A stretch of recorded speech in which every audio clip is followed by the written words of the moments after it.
TDP Janasena BJP ఉమ్మడి గాజువాక నియోజకవర్గం MLA అభ్యర్థి పల్లా శ్రీనివాసరావు నామినేషన్ భారీ జనసందోహం మధ్య అట్టహాసంగా సాగింది. గాజువాక నియోజకవర్గంలోని నెలకొన్న అన్ని రకాల ప్రజా సమస్యలపై పూర్తి అవగాహన ఉందని, వాటికి ఏ విధంగా పరిష్కరించాలో తనకు ఒక విజన్ ఉందని పల్లా శ్రీనివాస్ అన్నారు. భారీ ర్యాలీగా వెళ్లి గాజువాక ఎంఆర్ఓ కార్యాలయంలో నామినేషన్ దాఖలు చేశారు. ఈరోజు నామినేషన్ మరి భారీ స్థాయిలో మరి మీ అందరి ఆశీస్సులతో, పవన్ కళ్యాణ్ గారి ఆశీస్సులతో, నరేంద్ర మోడీ గారి ఆశీస్సులతో, చంద్రబాబు నాయుడు గారు బలపరిచినటువంటి ఎన్డీఏ మీరందరూ కూడా కంట్రోల్ చేయాల్సిందిగా మనవి చేస్తా ఉన్నా.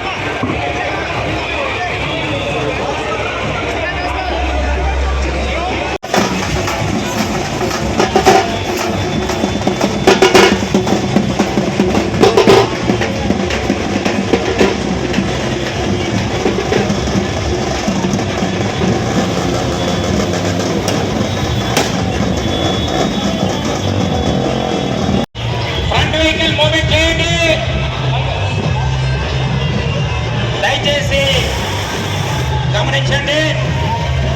పల్లా సింహాచలం గారి తనయుడు, విద్యావంతుడు, మేధావి, ఈ గాజువాక ప్రాంతాన్ని అభివృద్ధి చేయగల ఏకైక తప్పున్నటువంటి సత్తా ఉన్నటువంటి వ్యక్తి పల్లా శ్రీనివాసరావు గారు మీ ముందుకు వస్తూ ఉన్నారు.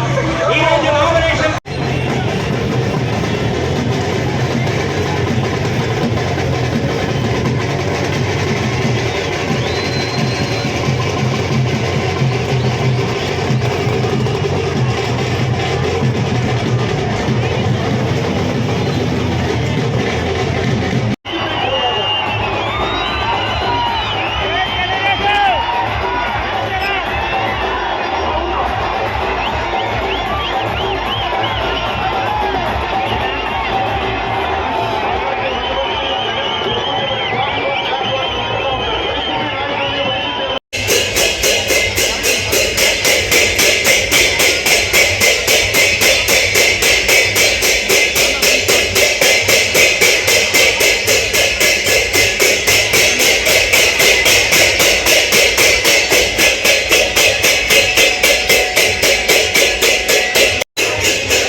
లోకల్ తెలిసిండ్రా బాబు. మరి ఈ సందర్భంగా గాజువాక ప్రధానికానికి తెలుగుదేశం పార్టీ నాయకులకు, అభిమానులకు, జనసేన పార్టీ నాయకులకు, అభిమానులకు, బీజేపీ పార్టీ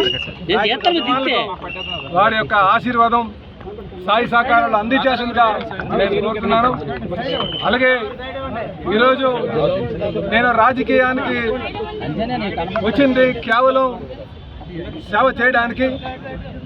మరి ప్రజాసేవ అంటే ఇది బాధ్యత అనే విధంగా భావిస్తాను ఇప్పుడు కూడా. కనుక నాకు డబ్బు సంపాదన అనే ధ్యాస ఏ కోసం కూడా రాజకీయం ద్వారా సంపాదన విషయం ఆలోచన నాకు ఉండదని చెప్పి ఈ సందర్భంగా తెలియజేస్తున్నాను. అలాగే రాజకీయం అంటే విజ్ఞతతో కూడుకున్నది. ఏదైనా మనం మాట్లాడితే అది ఒక నిబద్ధతగా ఉండాలి, విమర్శ చేసినా నిర్మాణాత్మకంగా ఉండాలి. కనుక నేను ఎక్కడ కూడా నా విజ్ఞత కోల్పోకుండా గడిచిన 15 సంవత్సరాలుగా నేను రాజకీయాల్లో ఉంటూ ప్రజాసేవ చేస్తున్నాను. అందుకే ఈరోజు కార్మికుల యొక్క సమస్యలు నాకు తెలుసు కనుకనే, ఎందుకంటే నేను కార్మిక నాయకుడు కుటుంబం నుంచి వచ్చాను కనుక, మా తండ్రి కార్మిక నాయకులు కనుక కార్మికుల పక్షాన ఎప్పుడు ఉండాలి. ఈ ప్రాంతం ఎక్కువగా కార్మికులతో నిండినటువంటి ప్రాంతం, పారిశ్రామిక ప్రాంతం.